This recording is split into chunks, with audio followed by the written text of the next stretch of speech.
Doctor, I think I'm psychic. When did this happen? Next Wednesday. Welcome back to Kippy's Quest. Last time I talked about why I read the tarot, but this week I'm going to be talking all about how I read the tarot. I'm not going to get too much into the individual meanings here. I'm mostly talking about the hands-on, practical aspect of reading the cards. Quick disclaimer before we start. There are many different methods when it comes to reading tarot, and all of them are valid. There is no single perfect approach to any of this, so I'm just talking about the techniques that I use personally and which work for me. You might develop a completely different system, but if it works for you, then that's all that matters. Anyway, now that we've got that out of the way, let us crack on and grab a hold of those mystical bits of cardboard. Step 1. Choosing a tarot deck. Now this all comes down to personal preference. Probably the most obvious deck is the Rider-Waite-Smith, as that's proven to be the most popular, and is also the one that most modern decks are based on. I found that the major arcana and court cards are very similar in pretty much all the decks you can buy, but the Waite-Smith has also got illustrations for each of the minor arcana cards, which most people find makes it easier to read. You may prefer to use an older deck like the Tarot de Marseille or the Visconti Sforza, but do bear in mind that these minor cards have just got geometric patterns as opposed to illustrations, so you need a pretty good understanding of the correspondences if you're going to use them. The Thoth deck is kind of halfway in between, in the sense that the images are a little more abstract than the Waite-Smith, but they do give more clues when it comes to the correspondences. The Pip cards have all got the planets and zodiac signs on there, and the designs themselves lean more towards the meanings than what we find on the older decks. L'Homme de Quête Tarot of Ceremonial Magic takes this even further, by including references to Enochian magic, the Goetia, the elements, and all sorts of other correspondences, so it goes really deep. I'm going to make a video about my favourite tarot decks, so I'll be sure to include all of these. All that being said, personally I'm a big fan of the Waite-Smith tarot deck, as that was the first one I ever used. Now there are countless different versions of this particular deck. If you've ever read the Little Book of Tarot by Barbara Moore, she shows us everything from the Happy Tarot to the Pagan Cat Tarot to the Manga Tarot, and they're all absolutely stunning. I've got a good friend called John who's an artist. He actually redesigned the Kippy's Quest logo for me last year. Anyway, John lives in Kent, but he came up to see me a few weeks ago and he brought me this tiny 8-bit fantasy tarot deck that I absolutely adore. It's got all the Waite-Smith cards presented as old school video game images, and I just can't get over how much attention to detail has gone into them. Despite all this, I am a bit of a traditionalist who absolutely loves Pamela Coleman Smith's illustrations, so I tend to stick with the Waite-Smith deck. Now for the purposes of this video, I'm using the Radiant Wise Spirit deck from Lo Scarabeo. This isn't actually my main deck for reading. I really love this Dark Forest deck that I got from Etsy, which I keep in a wooden box because I'm a bit of a tart.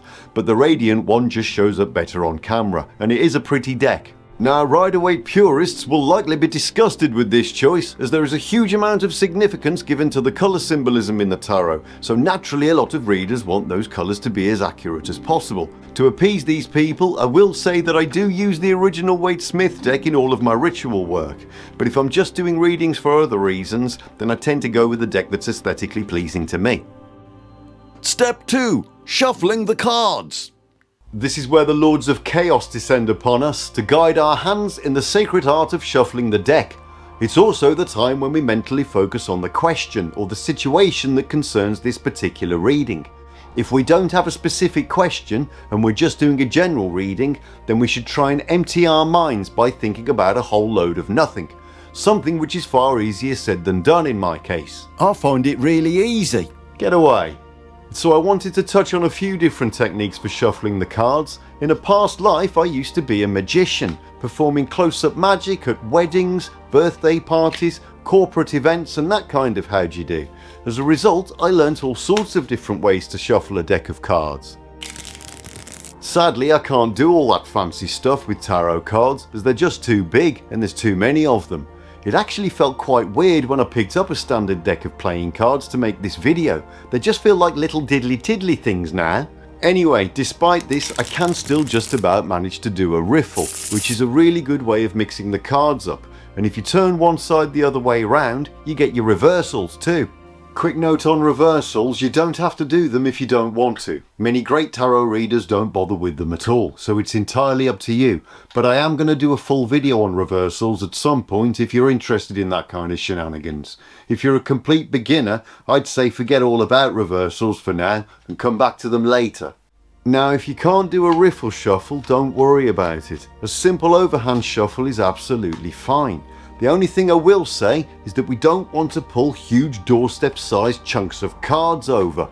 We want the Lords of Chaos to dictate the order of the cards, and that means mixing them up as much as possible.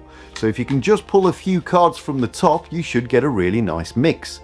Even better is to drop them down on either side. You may find that while you're shuffling, the odd card pops out from time to time.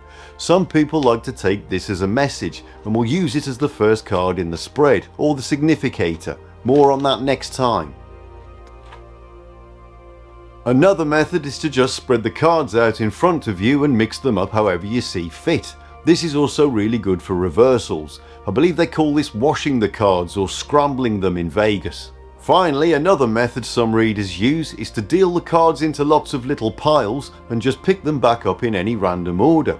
If you'd just like to get a few reversals in there too, you can take the top card of each pile and turn it upside down. This is a really good way of mixing the cards up, but it does take a little bit longer. So anyway, whichever method you may have used, you should now have a beautifully mixed up deck, and the Lords of Chaos will be very pleased with your efforts, so well done. If you're just reading the cards for yourself, you're ready to move on to the next step.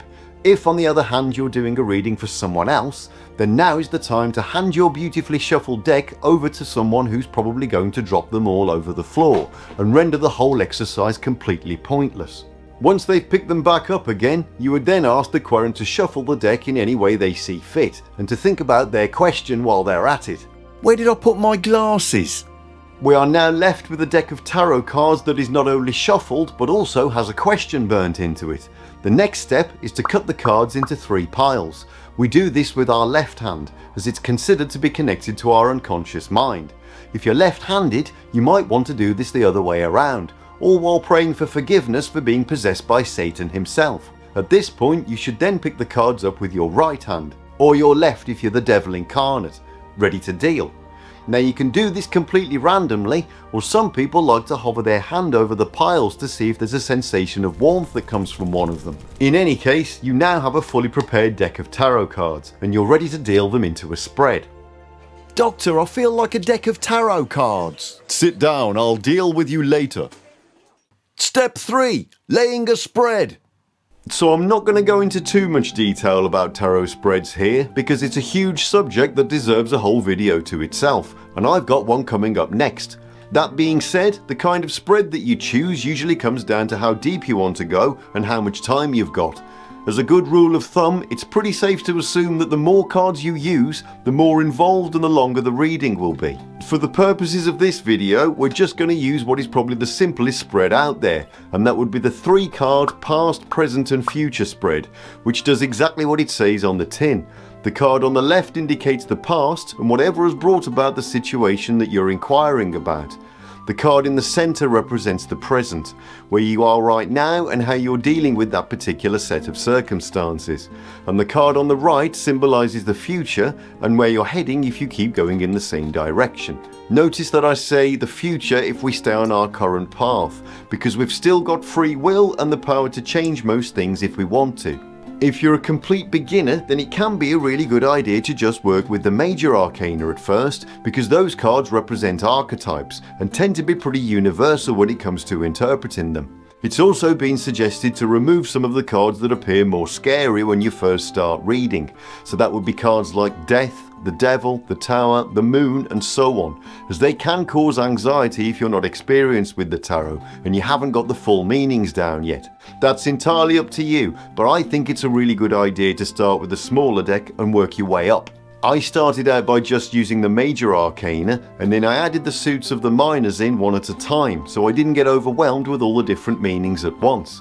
Everything was going great until I added the swords. It was certainly a relief to get the pentacles in there. Now, arcana is the Latin word for secret, so the major arcana relates to big secrets, while the minor arcana relates to small secrets. For this reason, I still do readings with just the trump cards if I've got a really big important question to ask. Anyway, using the tarot is a lot like training at the gym. The more you do it, the easier it gets. So practice, practice, practice. If you keep reading the cards and keep seeing how they connect to your life, then you'll keep getting better and more confident at interpreting spreads. So when should you read the cards? If you've got a burning question that you need guidance on, then any time is good. Preferably when you've got some time to yourself. I wouldn't recommend doing it on the bus.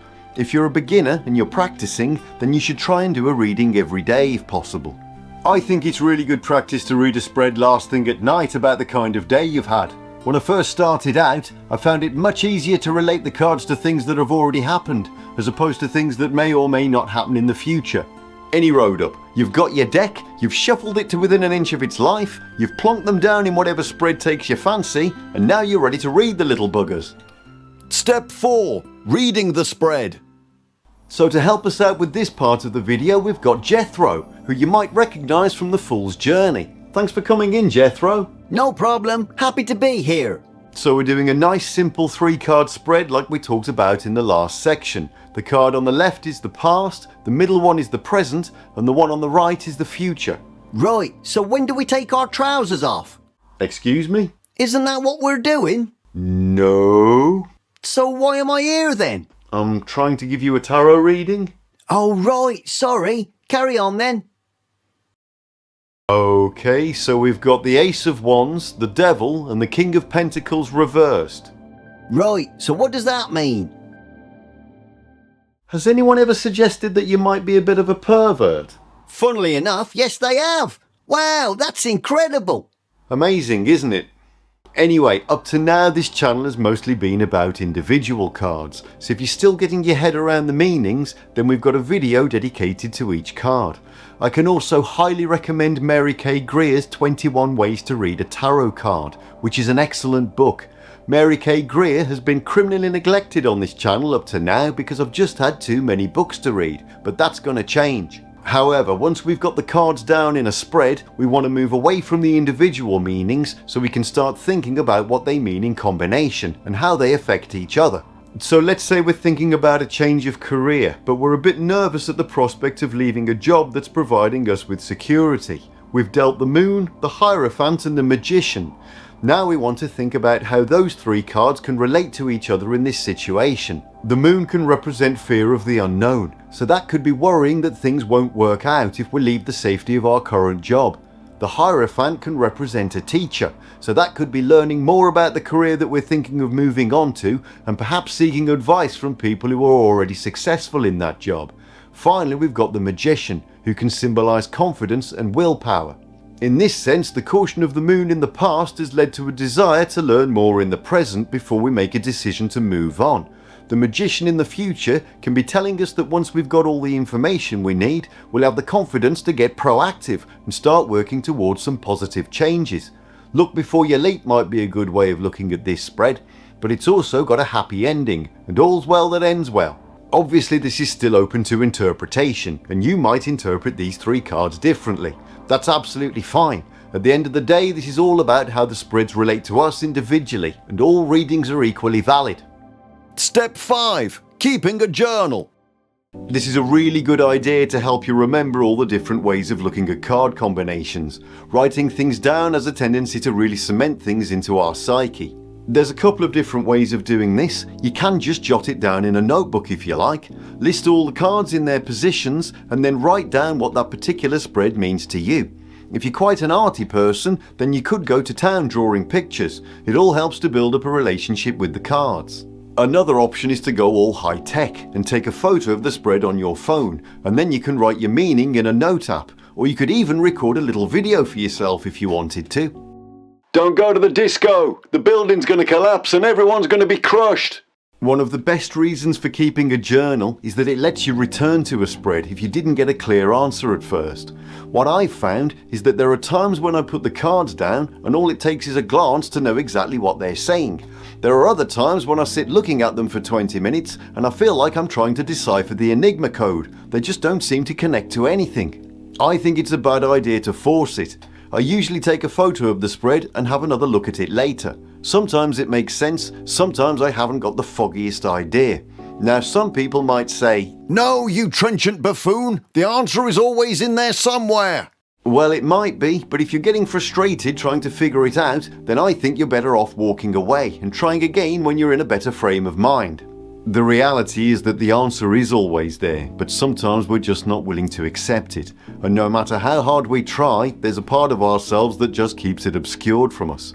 If you absolutely cannot get any kind of sense from a reading, then there's a very good chance that it's worth coming back to later, and that's where a journal comes in handy.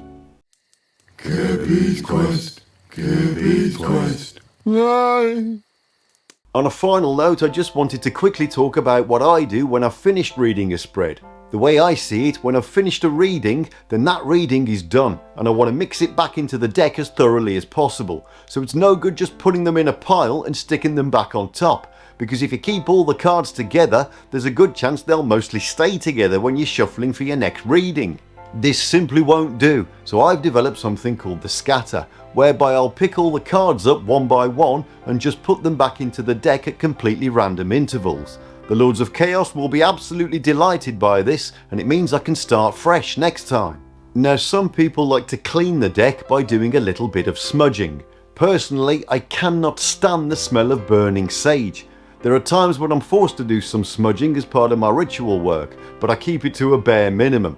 I don't know if it's just me, I'm also one of those people who can't stand the taste of coriander, so maybe it's connected. However, if that's your thing, then go for it. Sometimes I'll burn some incense, and I might even do a short banishing ritual just to clear the energy away. Anyway, that is how I read the tarot. Next time I'm going to be talking all about spreads, from the simplest little ones all the way up to what is probably the most famous of all, the Celtic cross spread, which uses 10 cards. For now, I'm going to leave you with a quote from Rachel Pollock about how much of doing readings is about finding the balance between studying the traditions and developing our own relationship to the cards. She says a reader who trusts feelings can be led away from the truth as well as towards it, but there is another reason why we should work with the traditional meanings belonging to the images. If we do not use the wisdom others have put into the cards, then we deprive ourselves of their knowledge and experience. Therefore, part of the reader's training lies in simply studying the cards, while another part lies in gaining personal sense in them, through practice, meditation and creative work. Thank you for joining us on this practical look at the tarot. May the coming days bring you patience and the confidence to develop skill. If you enjoyed listening to this cretin, then please subscribe. Until next time.